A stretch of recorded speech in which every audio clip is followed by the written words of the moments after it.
MDH देगी मिर्च का तड़का, अंग अंग फड़का। MDH देगी मिर्च। નમસ્કાર, ઇન્ડિયા ન્યૂઝ ગુજરાતમાં હું આપની સાથે નિલેશ રાઠોડ. આપ જોઈ રહ્યા છો ઇન્ડિયા ન્યૂઝ ગુજરાતનું ખાસ બુલેટિન આપણું સુરત. સમાચારની શરૂઆત કરતા પહેલા એક નજર કરીએ આજના મુખ્ય સમાચારો પર.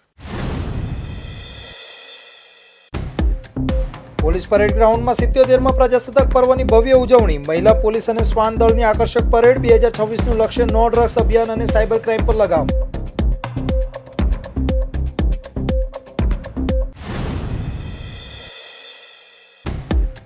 સુરતના સિક્યુરિટી ગાર્ડને પીએમઓનો કોલ. 26મીની પરેડ જોવા દિલ્હી આવો. મારી પાસે ₹102 છે કહેતા જ કપલ માટે ફ્લાઇટની ટિકિટ મોકલી. પીએમ મોદી પણ ભરપેટ પ્રશંસા કરી ચૂક્યા છે.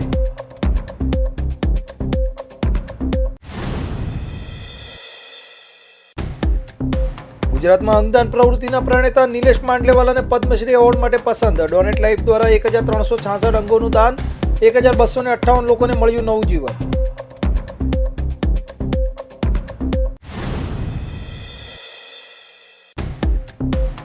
ગાંધીર ખાતે ત્રિવિધ સમાજની 67 દીકરીઓના શાહી સમૂહલગ્ન યોજાયા. નાયબ મુખ્યમંત્રીએ દાતાને સોનાની પાઘડી પહેરાવી. દાતાએ પોતાની 2 દીકરીઓને સમૂહમાં પરણાવી આપ્યો સમાનતાનો સંદેશ.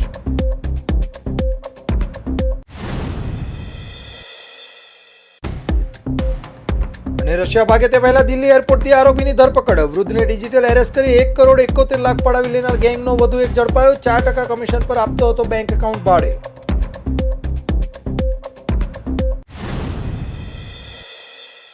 અને હવે જોઈએ સમાચાર વિસ્તારથી. તો 26મી જાન્યુઆરીના રોજ સુરત શહેરના પોલીસ પરેડ ગ્રાઉન્ડ ખાતે 77માં ગણતંત્ર દિવસની શાનદાર ઉજવણી કરવામાં આવી હતી. સુરત પોલીસ કમિશનર અનુપમસિંહ ગેહલોતે ધ્વજવંદન કરી રાષ્ટ્રધ્વજને સલામી આપી હતી. આ પ્રસંગે શહેરના તમામ ઉચ્ચ પોલીસ અધિકારીઓ અને મહાનુભાવો ઉપસ્થિત રહ્યા હતા. સમગ્ર વાતાવરણ દેશભક્તિના રંગે રંગાયું હતું અને સુરત પોલીસની વિવિધ પાંખો દ્વારા શિસ્તબદ્ધ પરેડનું પ્રદર્શન પણ કરવામાં આવ્યું હતું. પ્રજાસત્તાક દિનની આ વર્ષની ઉજવણીમાં વિશેષ આકર્ષણ મહિલા સશક્તિકરણ રહ્યું હતું. પોલીસ વિભાગની મહિલા ટુકડીઓએ અદ્ભુત કદમતાલ મિલાવીને નારી શક્તિનો પરિચય આપ્યો હતો. એટલું જ નહીં, સુરક્ષામાં મહત્વનો ફાળો આપતા ડોગ સ્ક્વોડના તમામ શ્વાનોએ પણ પરેડમાં ભાગ લીધો હતો. શિસ્તબદ્ધ રીતે કરવામાં આવેલી આ પરેડ જોઈને ઉપસ્થિત નાગરિકો મંત્રમુગ્ધ થઈ ગયા હતા. પોલીસ કમિશનર અનુપમસિંહ ગેહલોતે પોતાના સંબોધનમાં સુરતને મિની ભારત ગણાવ્યું હતું. તેમણે જણાવ્યું કે 90 લાખની વસ્તી ધરાવતું આ શહેર વિવિધતામાં એકતાનું પ્રતીક છે. સુરત પોલીસની વિશેષતા એ છે કે અહીંના જવાનો તમામ ભાષાઓમાં વાતચીત કરી શકે છે, જે બહારથી આવીને વસેલા લોકો માટે પણ આશીર્વાદરૂપ છે. તેમણે સુરત પોલીસની કામગીરીને બિરદાવી તમામ કર્મચારીઓને અભિનંદન પાઠવ્યા હતા. ખૂબ ખૂબ શુભેચ્છા આપું છું. 1950થી 2026 તક વાત કરીએ તો અમારે સંવિધાન લાગુ થયા. બધા અમે લોકો ભારતીય લોકો સંવિધાન સ્વીકાર્યા અને આજે અમે જોઈએ છીએ કે કેટલા ઝડપથી આપણા દેશનો વિકાસ થયા. એના મુખ્ય ફાળો છે કે આપણા જો અમારા ગ્રંથ છે, અમારા સંવિધાન, તો તમામ ધાર્મિક ગ્રંથોથી બી પવિત્ર છે. તો એના લીધે જો આજે 142 કરોડના દેશમાં જો અમે જે રીતે બધા લોકો એક સાથે હળી મળીને રહેતા હોય છે, અલગ અલગ અમારા જો ડાયવર્સિટી એટલી છે છતાં અમારી યુનિટી છે. ચાહે અમારા ભાષા હોય, ચાહે અમારા જો અલગ અલગ પ્રકારના મેળા 30 તહેવારો હોય જોઈએ. અને આ જ રીતે સુરત શહેર જો 90 લાખની વસ્તી ધરાવતા શહેર છે, જેના અમે મિની ભારત તરીકે ઓળખીએ છીએ. કારણ કે 28 રાજ્યોના લગભગ 40 લાખ લોકો આપણા સુરત શહેરમાં રહેતા હોય. ગુજરાતના 33 જિલ્લાના લોકો અહીંયા રહેતા હોય, તો મિની ગુજરાત બી છે, મિની ભારત બી છે. તો આ પ્રકાર જે રીતે સુરત એના દાખલા છે કે લોકો હળી મળીને અમારી ઇન્ડસ્ટ્રીઝ હોય, કામ ધંધા બિઝનેસ હોય, બધા જો ઝડપથી વિકસાવવામાં જો જે રીતે કામ કરે છે, એના માટે એના હું આભાર માનું છું. સુરતને ગુનામુક્ત બનાવવા માટે કમિશનરે મહત્વની જાહેરાતો કરી હતી. તેમણે જણાવ્યું કે વર્ષ 2026માં નો ડ્રગ્સ અભિયાનને વધુ વેગવંતું બનાવવામાં આવશે. યુવાધનને બચાવવા માટે નશાના કારોબારીઓ સામે કડક હાથે કામ લેવામાં આવશે. આ સાથે જ સાયબર ક્રાઇમ અને ટ્રાફિક નિયમન જેવી જટિલ સમસ્યાઓ ઉકેલવા માટે પણ આધુનિક ટેકનોલોજી અને જનભાગીદારી પર ભાર મૂકવામાં આવી રહ્યો છે. અમારા આ વખતે જો મુહિમ રહેશે 2026માં 2025 જે રીતે અમે no drugs in Surat city અભિયાન ચાલુ કરી, 2026માં ઓર વધુ તીવ્રતા સાથે અમે એના કરવાના છીએ જોઈએ. અને કોઈ પણ અમારા જો પ્રજાજનોને યંગસ્ટર્સના આ પ્રકારના નશામાં ધકેલશે તો એના વિરુદ્ધ અમે સખત કાર્યવાહી, એની ચાહે સજા થાય, પ્રોપર્ટીઓ એના સીઝ થાય, પ્રોપર્ટી ઇલીગલ ડિમોલિશ કરવામાં, તમામ અમે લોકો કાર્યવાહી અત્યારે જો કરીએ છીએ ઓર જોરથી અમે કરવાના છીએ. સાયબર ક્રિમિનલોના બી એક અમે જો સાયબર સંજીવની 3.0ના માધ્યમથી લગભગ 25 લાખ વધુ લોકોને જો અમે કોન્ટેક્ટ કર્યા, અવેરનેસ કર્યા, કારણ અવેરનેસ મોટો બચાવ છે. તો એના લઈને જેટલા મોટા કેસીસ આપ જોઈ શકો છો, 1500 કરોડ, 2000 કરોડ, 1000 કરોડ, 800 900 કરોડ, એના કારણથી અમે લોકો પકડીએ છીએ કે અંદર ડીપમાં જઈએ છીએ અને આ જો સ્કેમ છે પૂરા આખા દેશના સાથે સ્કેમ કરીને જો લોકો છે આમાં જ્યારે ગુજરાતમાં કર્યો ત્યારે અમે લોકો ઝપટમાં આવ્યા તો 8,000 9,000 એકાઉન્ટોનો અમે લોકો એનાલિસિસ કરીએ છીએ તો અમારી ટીમ અત્યારે એટલી સક્ષમ છે અમે લોકો ટ્રેનિંગ લઈને દિલ્હી જઈને ટ્રેનિંગ લીધા ત્યાંથી અહીંયા આવીને એક્સપર્ટ્સને બોલાયા અને આ રીતે ક્રિપ્ટો સેલ હોય આપણે અહીંયા કોઈ બી હોય તમામ પ્રકારના ગુનાઓનો શોધવા અમે લોકો સક્ષમ છીએ જોઈએ. પોલીસ કમિશનરે ગુનેગારોને કડક ચેતવણી આપતા જણાવ્યું હતું કે શહેરમાં શાંતિ જાળવવા માટે ગેરકાયદેસર પ્રોપર્ટી ડિમોલિશન કરવાની કાર્યવાહી તેજ કરવામાં આવશે. લોકોની સુવિધા માટે ખાસ હેલ્પ ડેસ્ક બનાવવામાં આવ્યું છે. તેમણે અંતમાં ઉમેર્યું કે સુરત પોલીસની તમામ કામગીરીમાં જનતાનો સહયોગ અનિવાર્ય છે અને લોકોના સહકારથી જ સુરતને વધુ સુરક્ષિત અને વિકસિત બનાવી શકાશે. કહેવાય છે ને કે જો મનમાં અતૂટ દેશભક્તિ અને કંઈક કરી છૂટવાની તમન્ના હોય તો નસીબ પણ તમારા માટે રસ્તા ખોલી દે છે. સુરતમાં એસવીએનઆઈટી ખાતે સિક્યુરિટી ગાર્ડ તરીકે ફરજ બજાવતા જીતેન્દ્રસિંહ રાઠોડ સાથે કંઈક આવું જ બન્યું છે. વર્ષોથી શહીદોની વિગતો એકત્ર કરનાર આ સામાન્ય માનવીની અસાધારણ સેવાને ઓળખીને વડાપ્રધાન નરેન્દ્ર મોદીએ પણ તેમને ખાસ દિલ્હી નિમંત્રણ પાઠવ્યું છે. વિગતે વાત કરીએ તો જીતેન્દ્રસિંહની આર્થિક સ્થિતિ ખૂબ જ સામાન્ય છે. જ્યારે 10 દિવસ પહેલા વડાપ્રધાન કાર્યાલયમાંથી તેમને 26મી જાન્યુઆરીના કાર્યક્રમ માટે દિલ્હી આવવાનો ફોન આવ્યો ત્યારે તેઓ એક લગ્ન પ્રસંગમાં સિક્યુરિટી ગાર્ડ તરીકે ડ્યુટી કરી રહ્યા હતા. તે સમયે તેમના બેંક ખાતામાં માત્ર 102 રૂપિયા જ હતા. દિલ્હી જવાના પૈસા ન હોવા છતાં તેમની ભક્તિ જોઈને પીએમઓ દ્વારા જ તેમની અને તેમના પરિવારની ફ્લાઇટ ટિકિટો બુક કરાવવામાં આવી છે. જીતેન્દ્રસિંહ અને તેમના પત્ની પ્રથમ વખત વિમાન પ્રવાસ કરીને ગણતંત્ર દિવસના સાક્ષી બન્યા. જીતેન્દ્રસિંહ રાઠોડ છેલ્લા ઘણા સમયથી એક મિશન પર છે. તેમણે પ્રથમ વિશ્વયુદ્ધથી લઈને કારગિલ અને વર્ષ 2026 સુધીના 2 લાખથી વધુ શહીદ જવાનોની માહિતી અને ફોટા એકત્ર કર્યા છે. તેમણે માત્ર માહિતી જ નથી ભેગી કરી પરંતુ હજારો શહીદ પરિવારોને પોસ્ટકાર્ડ લખીને પોતાની સંવેદના પણ વ્યક્ત કરી છે. તેમની આ નિસ્વાર્થ દેશભક્તિની નોંધ ખુદ વડાપ્રધાને 5 મહિના પહેલા મન કી બાત કાર્યક્રમમાં લીધી હતી. જીતેન્દ્રસિંહનો ઉદ્દેશ્ય માત્ર ડેટા ભેગો કરવાનો નથી પરંતુ તેઓ આ માહિતીને એક ભવ્ય શહીદ સ્મારક હોલનું સ્વરૂપ આપવા માંગે છે. આ કાર્ય ગુજરાતના બીજા સ્ટેચ્યુ ઓફ યુનિટી જેવું સાબિત થશે. જીતેન્દ્રસિંહે જણાવ્યું હતું કે મારે આવનારી પેઢીને સાચી રાષ્ટ્રભક્તિની પ્રેરણા આપવી છે. તેઓ આ વિશે વડાપ્રધાન નરેન્દ્ર મોદી સાથેની મુલાકાતમાં સ્મારક બનાવવાની ઈચ્છા પણ રજૂ કરશે. તેમનું સપનું છે કે આ હોલ દ્વારા દેશમાં નવા સરદાર પટેલ, સુભાષચંદ્ર બોઝ અને ભગતસિંહ જેવા ક્રાંતિકારીઓ તૈયાર થાય. 1999 करगिल युद्ध के दौरान मैं खुद सेना में शामिल होने के लिए मैं भर्ती देख रहा था. मैं देश के सैनिक इलाके राजस्थान भरतपुर ज़िले का रहने वाला हूँ. मेरे गांव का पहला सिपाही कंचन सिंह सन ऑफ चीतर सिंह प्रथम विश्व युद्ध 1914 फ्रांस में शहीद हुआ. सैनिक इलाका है मेरा. वहाँ से रियासत काल, मुग़ल काल, ब्रिटिश काल सभी समय से वहाँ सेना में जाते रहे दशकों से. युद्ध काल के दौरान मेरे गांव के आसपास के 13-14 जवान शहीद हुए. लड़ाई में शहीद हुए सिपाही अर्जुन राम बसवाणा के पिता चोखाराम ने कहा, बेटा गया तो क्या हुआ, वतन तो सलामत है. ये वो पंक्तियाँ थी जो मेरे अंदर राष्ट्रभक्ति के बीज बो गई और मैं शहीदों की जानकारी संग्रह करने लगा. तो उस समय मैं बेरोजगार था, मेरे पास में 2 रुपये भी नहीं थे. शहीद जवान की खबर लेने वाला और सारे समाचार पत्र ब्लैक एंड वाइट थे. 1-2 ही समाचार पत्र रंगीन थे. तो मैं गांव की रेलवे लाइन से एक तरफ सुबह जाता, दूसरी तरफ शाम को. वहाँ से मैं शहीद जवानों की जानकारी संग्रह करता. युद्ध काल के दौरान हमारे देश में मोबाइल फ़ोन नहीं थे. हमारे जवान चिट्ठी पत्र और संदेशों से ही अपने परिजनों से जुड़े होते थे. तो जवान के शहीद होने के बाद चिट्ठी घर पर पहुंची. उसमें लिखा है, पिताजी मैं यहाँ ठीक हूँ, आप कैसे हो, लिखना. तभी से फिर ये चिट्ठी जवान के शहीद होने के बाद घर पहुंची. तो तब से मैंने ये प्रण किया कि शहीद जवान की अंतिम चिट्ठी नहीं है, उनके परिजनों को मेरी चिट्ठी हमेशा मिलती रहेगी. 15 पैसे के ज़माने से पोस्ट कार्ड में लिखता आया. आज मेरे पास में पूरे देश भर के 15,500 शहीद परिवारों से मेरा फ़ोन पर संपर्क है. 2,07,000 शहीद जवानों की जानकारी है मेरे पास में. और इस संग्रह में 24,300 शहीद जवानों के फ़ोटोज़ है जो मैंने संग्रह किए. 300 के लगभग शहीद जवानों की मैंने मूर्तियाँ बना रखी है. एक बेटा है मेरा, उसका नाम भी एक शहीद जवान के नाम पर है. ગુમનામ દેશભક્ત એવા સિક્યુરિટી ગાર્ડ જીતેન્દ્રસિંહ રાઠોડે જણાવ્યું હતું કે હું દરરોજ ગ્રામવાસીઓની જેમ સમાચાર પત્રોમાં શહીદોના સમાચાર વાંચતો હતો. તે જ સમયે મેં વાંચ્યું કે રાજસ્થાનના નાગોર જિલ્લાના એક જવાન શહીદ થયા, સિપાહી અર્જુન રામ બસવાણા. તેઓ કેપ્ટન સૌરભ કાલિયા સાથે શહીદ થયા હતા. તેમના પિતા ચોખારામજીએ કહ્યું હતું કે દીકરો ગયો તો શું થયું, વતન તો સલામત છે ને. આ પંક્તિઓએ મારા જીવનમાં રાષ્ટ્રભક્તિના બીજ રોપ્યા અને મેં શહીદોની જાણકારી એકઠી કરવાનું શરૂ કર્યું. જીતેન્દ્રસિંહ રાઠોડે જણાવ્યું હતું કે યુદ્ધ દરમિયાન આપણા દેશમાં મોબાઈલ ફોન નહોતા. જવાન શહીદ થયા બાદ તેમનો પત્ર ઘરે પહોંચ્યો. તેમાં લખ્યું હતું કે પિતાજી હું અહીં મજામાં છું, તમે કેમ છો તે લખજો. ત્યારથી મેં પ્રણ લીધું કે આ શહીદ જવાનોનો છેલ્લો પત્ર નથી. તેમના પરિવારોને મારા પત્રો હંમેશા મળતા રહેશે. જીતેન્દ્રસિંહ રાઠોડે વધુમાં કહ્યું હતું કે મારી પાસે 2,07,000 શહીદ જવાનોની જાણકારી છે, જેમાં પ્રથમ વિશ્વયુદ્ધના 76,000 શહીદો, બીજા વિશ્વયુદ્ધના વર્ષ 1939થી લઈને 1945 સુધી 80,001 શહીદો અને 1947થી આજ સુધીના આઝાદ ભારતના આશરે 25,000 શહીદોની વિગતો છે. આમાં BSF, CRPF, આસામ રાઇફલ્સ અને અન્ય સશસ્ત્ર દળોના તમામ શહીદોનો સમાવેશ થાય છે. મારા સંગ્રહમાં 24,300 શહીદોના ફોટા અને 300 જેટલા શહીદ જવાનોની મૂર્તિઓ પણ છે. ભારતના 77માં પ્રજાસત્તાક પર્વની પૂર્વ સંધ્યાએ કેન્દ્ર સરકાર દ્વારા પદ્મ પુરસ્કારોની જાહેરાત કરવામાં આવી છે.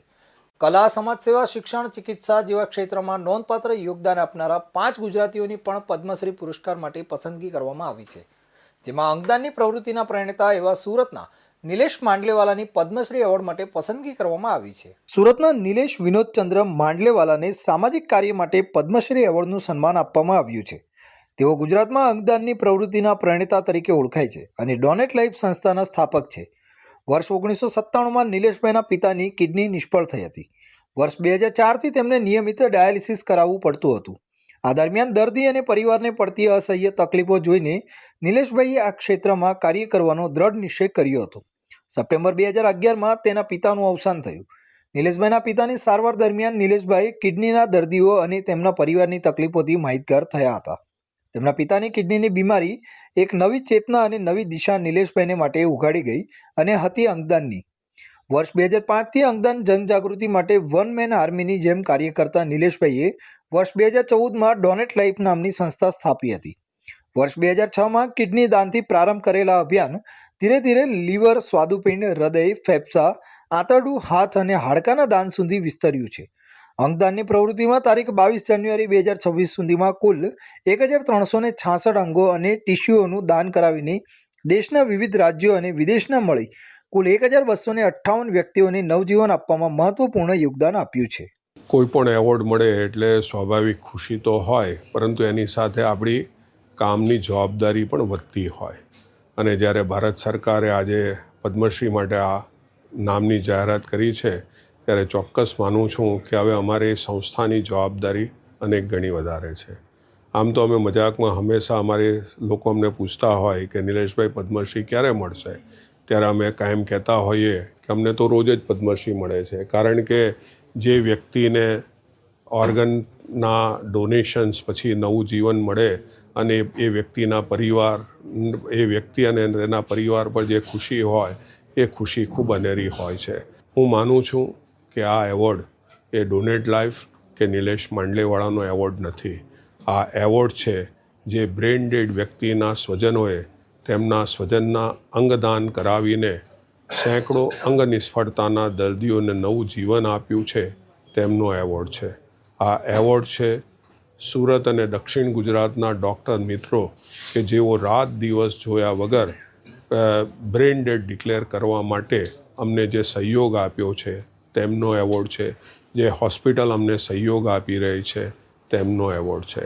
અંગદાનના ક્ષેત્રમાં ગુજરાતને રાષ્ટ્રીય અને આંતરરાષ્ટ્રીય સ્તરે ગૌરવ અપાવનાર ગુજરાતમાં અંગદાનની પ્રવૃત્તિના પ્રણેતા નિલેશભાઈ માંડલેવાલાની નોંધ ગુજરાત સરકારે લઈ તારીખ 1/5/2022ના રોજ ગુજરાત સરકારનો સર્વોચ્ચ નાગરિક સન્માન પુરસ્કાર ગુજરાત ગરિમા એવોર્ડ ગુજરાત ગૌરવ દિવસે પાટણ ખાતે રાજ્યપાલ અને મુખ્યમંત્રીના વરદ હસ્તે તેમને એનાયત કરવામાં આવ્યો હતો. સુરતમાં વેસુના 61 વર્ષીય વૃદ્ધને ડિજિટલ એરેસ્ટ કરી ₹1.71 કરોડ પડાવનાર ટોળકીના વધુ એક ઠગ આરોપીને દિલ્હી એરપોર્ટથી ઝડપી પાડ્યો હતો.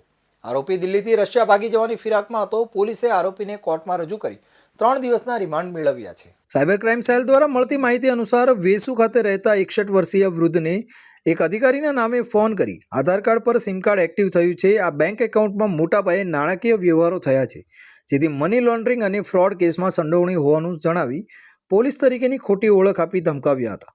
બાદમાં ઠગબાજોએ તેમને ડિજિટલ એરેસ્ટ કરી અલગ અલગ બેંક એકાઉન્ટોમાં ₹1.71 કરોડ ટ્રાન્સફર કરી લીધા હતા. આરોપી મુકેશભાઈ મકનભાઈ પટેલ અને મેહુલભાઈ રણછોડભાઈ પટેલને ઝડપી પાડ્યા હતા. બાદમાં આ ઠગ ટોળકીના વધુ આરોપીઓ ડુંગરસિંહ અર્જનસિંહ, દેવાજી રાજપૂત, કેસરસિંહ મોડસિંહ દેવડા અને રામેશ્વર પોપટભાઈ સુથારને ઝડપી પડાયા હતા. બાદમાં સાયબર ક્રાઇમ સેલ પોલીસ દ્વારા આ ગુનામાં વધુ એક આરોપી શંકર સોમાભાઈ ખેમસીભાઈ ચૌધરી ને દિલ્હી એરપોર્ટ પરથી ઝડપી પાડ્યો હતો. આ ગુનામાં નાસ્તા ફરતા આરોપીઓને લુકઆઉટ નોટિસ ઇસ્યુ કરવામાં આવી હતી, જેના આધારે આરોપી શંકર સોમાભાઈ ચૌધરી નાઓ દિલ્હીથી રશિયા ખાતે જઈ રહ્યો હતો. દરમિયાન દિલ્હી એરપોર્ટ ખાતેથી સાયબર ક્રાઇમ સેલ દ્વારા પકડી પાડી કાયદેસરની કાર્યવાહી કરવામાં આવી હતી. ઠગ શંકરભાઈએ આ ગુનામાં અગાઉ પકડાયેલા કેસરસિંહ દેવડા તથા ડુંગરસિંહ રાજપૂતનું સ્ટેટ બેંક ઓફ ઇન્ડિયાનું કરંટ બેંક એકાઉન્ટ ટ્રાન્ઝેક્શનના 3.5% કમિશન ઉપર આરોપી રામેશ્વરભાઈ સુતાર પાસેથી મેળવી આ અકાઉન્ટ ટ્રાન્ઝેક્શનના 4% કમિશન ઉપર આગળ નાસ્તા ફરતા આરોપીઓને સાયબર ફ્રોડના ઉપયોગ માટે આપેલ છે. પોલીસે આરોપીને નામદાર કોર્ટમાં રજૂ કરી 3 દિવસના પોલીસ કસ્ટડી પર રિમાન્ડ પણ મેળવ્યા છે. તો હવે સમય છે એક વિરામનો.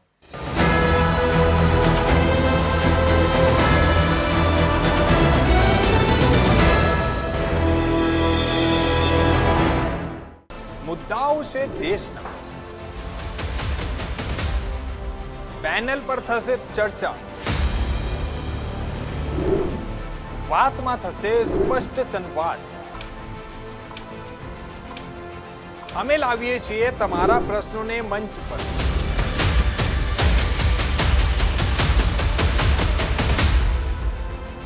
કેમ કે સમસ્યા તમારી, લડત અમારી.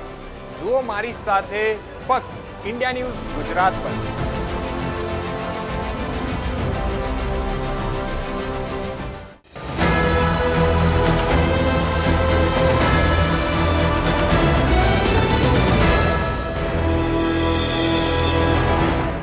વિરામ બાદ ફરી આપનું સ્વાગત છે. સુરતના રાંદેર વિસ્તારમાં દક્ષિણ ગુજરાત ભરવાડ સમાજ દ્વારા આયોજિત 9મો સમૂહ લગ્નોત્સવ સામાજિક સમરસતાનું ઉત્તમ ઉદાહરણ બન્યો હતો. આ મંગલ પ્રસંગે પરવાડ, આહિર અને રબારી સમાજની કુલ 67 દીકરીઓએ શાહી ઠાઠ સાથે પ્રભુતામાં પગલાં માંડ્યા હતા. કાર્યક્રમમાં મુખ્ય અતિથિ તરીકે ઉપસ્થિત ગુજરાતના નાયબ મુખ્યમંત્રી હર્ષ સંઘવીએ નવદંપતીઓને આશીર્વાદ આપતા ખૂબ જ ભાવુક અને પ્રેરણાદાયી સંબોધન કર્યું હતું.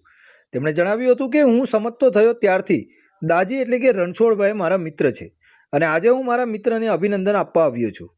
દાજી આજે સૂટ બૂટમાં ખૂબ જ પ્રભાવશાળી લાગે છે. તેમણે સમાજની પરંપરાઓને બિરદાવતા ઉમેર્યું કે ભરવાડ, રબારી કે આહિર સમાજમાં વડીલો વૃદ્ધાશ્રમમાં હોય તેવો કોઈ દાખલો નથી. તે ગૌરવની વાત છે. પરંતુ હવે આપણે દીકરીઓને વહુ તરીકે નહીં પણ દીકરી તરીકે સ્વીકારી તેને દુનિયાની બરોબરી કરવાની તક આપવી પડશે.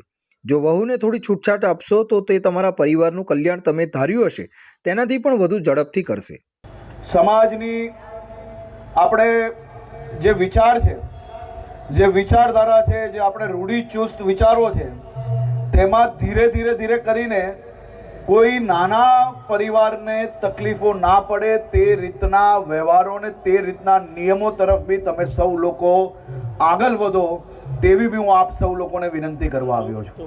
અહીંયા મારા બેઠેલા વડીલો પાસે હું 2 હાથ જોડીને વિનંતી એટલે કરવા આવ્યો છું કે આપણો એક એવો સમાજ છે કે જે સમાજ દેશ અને દુનિયાભરના લોકોને એક આદર્શ કહી શકાય એ રીતે પ્રેરણા આપી શકે તે માટે. કારણ કે ભરવાડ સમાજમાં, રબારી સમાજમાં કે આહિર સમાજમાં કદાચ જ ના કરો નારાયણને કોઈની ભૂલ થઈ ગઈ હોય તો ખબર નહીં, બાકી એક વ્યક્તિ આમાંથી એવું નહીં મળે કે જેના પરિવારમાં એમના વડીલો વૃદ્ધાશ્રમમાં રહેતા હોય એવું આપણા સમાજની અંદર ક્યારેય કોઈ દાખલો ના મળે.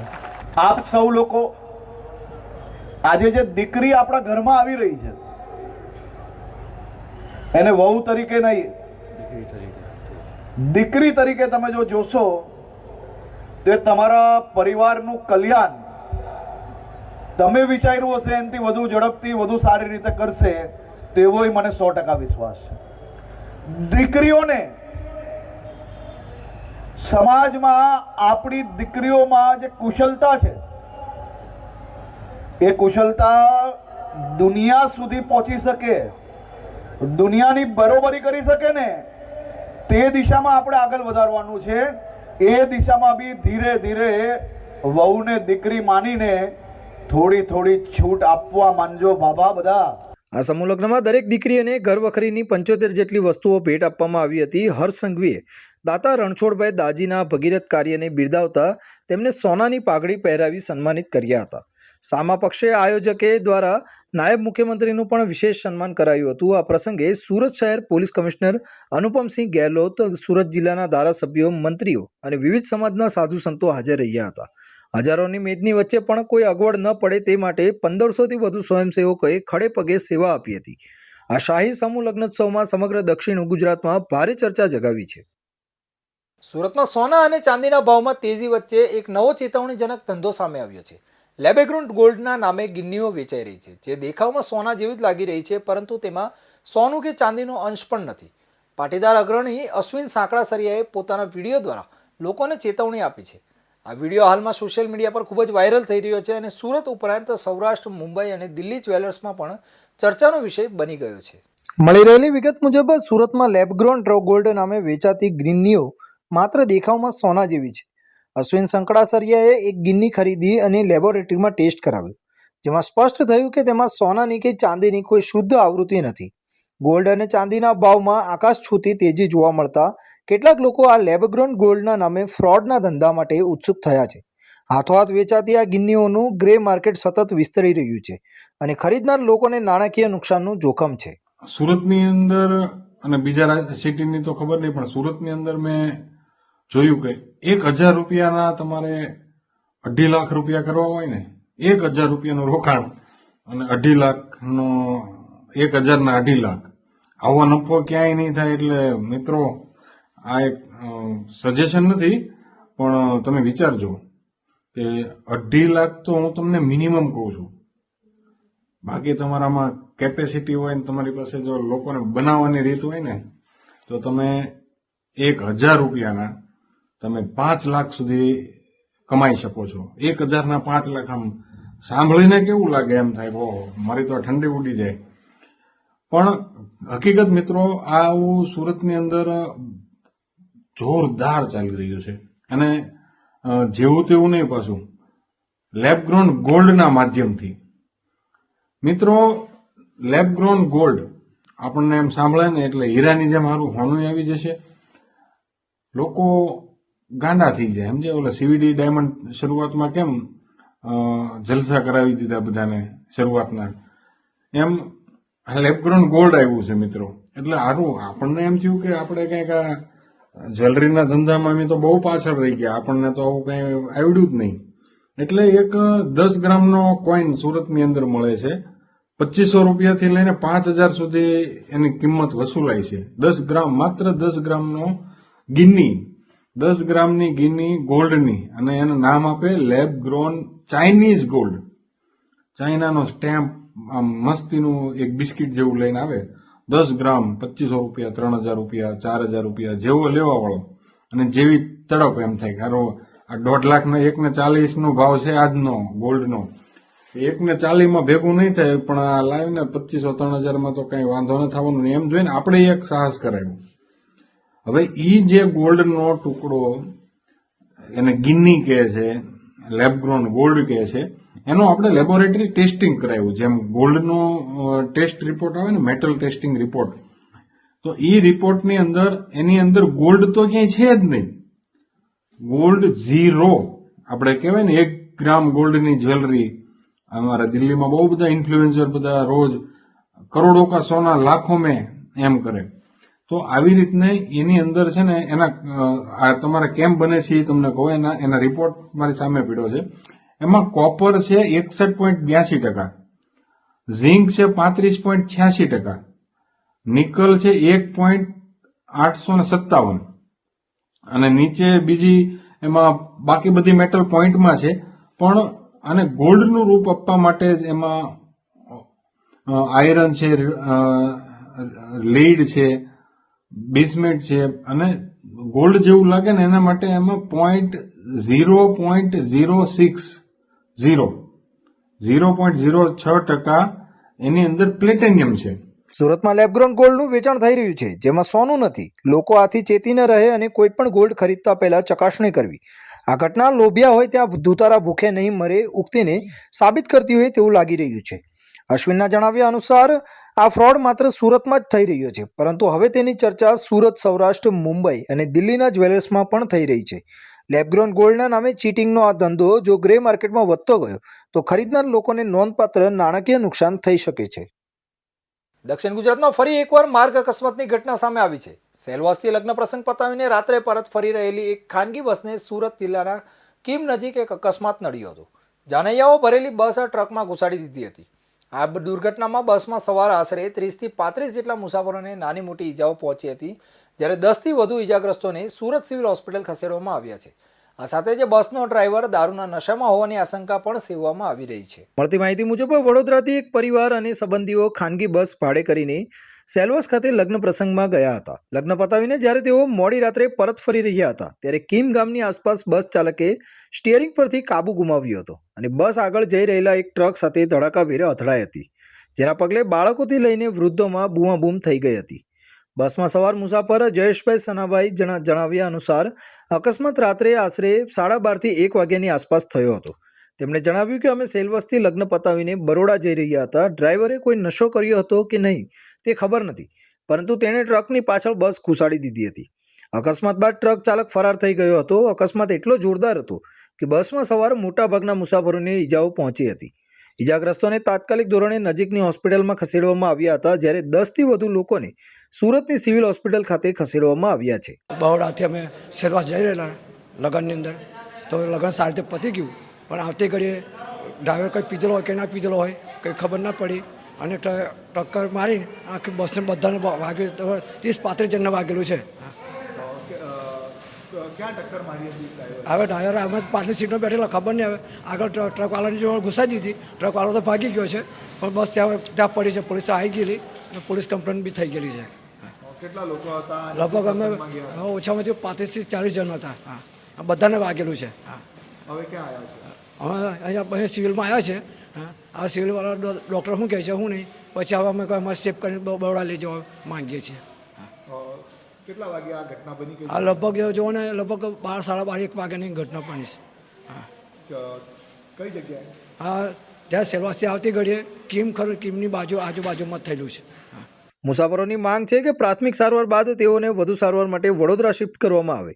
ઘટનાની જાણ થતાં જ સ્થાનિક પોલીસ કાફલો ઘટના સ્થળે પહોંચી ગયો હતો. પોલીસે અકસ્માતનો ગુનો નોંધીને આગળની તપાસ હાથ ધરી છે. ડ્રાઈવરની બેદરકારી કે અન્ય કોઈ ટેકનિકલ ખામીને કારણે અકસ્માત થયો છે કે કેમ તે દિશામાં પણ હાલ તપાસ ચાલી રહી છે. કામરેજની કર્મેશ્વર રેસિડેન્સીના 5મા માળેથી એક નવપરિણીતાએ રહસ્યમય સંજોગોમાં નીચે ઝંપલાવતા ચકચાર મચી ગઈ છે. ગંભીર રીતે ઘવાયેલી સોનલ મકવાણા હાલ પર્વત પાટિયાની ખાનગી હોસ્પિટલમાં આઈસીયુમાં જીવન મરણ વચ્ચે ઝોલા ખાઈ રહી છે. લગ્નના માત્ર 1.5 મહિનામાં જ પરિણીતાએ આ પગલું કેમ ભર્યું તે અંગે અનેક તર્ક વિતર્ક સર્જાયા છે. ઘટનાની વિગતે વાત કરીએ તો નનસાડની સોનલના લગ્ન ગત 12 ડિસેમ્બર 2025ના રોજ ડિંડોલીના સચિન પટેલ સાથે થયા હતા. બુધવાર રાત્રે સોનલે તેની માતા સજનબેનને ફોન કરીને જણાવ્યું હતું કે હું કદાચ આવતીકાલે પિયર એટલે કે તેના ઘરે આવીશ. ગુરુવારના રોજ બપોરે સોનલ સાસરેથી કામરેજ પિયર આવવા નીકળી હતી. દરમિયાન તેણે કામરેજ ગામ પાસે આવેલી કર્મેશ્વર રેસિડેન્સીના 5મા માળેથી ઝંપલાવી દીધું હતું. ગંભીર રીતે ઘવાયેલા સોનલને લોકોએ હોસ્પિટલમાં ખસેડી હતી. ઘટનાની જાણ થતાં સ્થાનિક પોલીસ પણ દોડી આવી હતી અને તપાસ શરૂ કરી છે. સોનલની નણંદે તેના ભાભીને ફોન કર્યો હતો, પણ ફોન ન લાગતા સોનલના ભાઈ સાવનને પૂછ્યું હતું. સાવને બેનને ફોન કરતા કોઈ અજાણ્યા વ્યક્તિએ ફોન ઉપાડી સોનલ લોહી લુહાણ હાલતમાં પડી હોવાની જાણ કરી હતી. આ ઘટના બાદ 108 મારફતે સોનલને સુરત સિવિલ હોસ્પિટલ લઈ જવામાં આવી હતી. પરિવારનો આક્ષેપ છે કે સિવિલના આઈસીયુમાં ફરજ પરના ડોક્ટરોએ સંતોષકારક જવાબ ન આપતા અને સારવારમાં ઉદાસીનતા દાખવતા પરિવાર તેને પર્વત પાટિયાની હર્ષલ હોસ્પિટલમાં લઈ ગયો હતો. હાલ સોનલ બેભાન અવસ્થામાં છે. બુધવારે રાત્રે 8 વાગે સોનલે ભાઈ સાવનને ફોન કર્યો હતો. સાવને પોતે બાઇક પર હોવાથી ઘરે જઈને વાત કરવાનું કહ્યું હતું. ત્યારબાદ અડધા કલાકમાં સોનલે માતાને ફોન કરીને ઘરે આવવાની વાત કરી હતી. આ મામલે સાવને કામરેજ પોલીસ મથકે જાણવાજોગ ફરિયાદ નોંધાવી છે. પોલીસ હવે સોનલના સાસરી પક્ષ અને પિયર પક્ષના નિવેદનોને લઈને તપાસ તેજ કરશે. તો સમાચારોમાં હાલ બસ આટલું જ. વધુ સમાચાર માટે જોતા રહો ઇન્ડિયા ન્યૂઝ ગુજરાત. નમસ્કાર.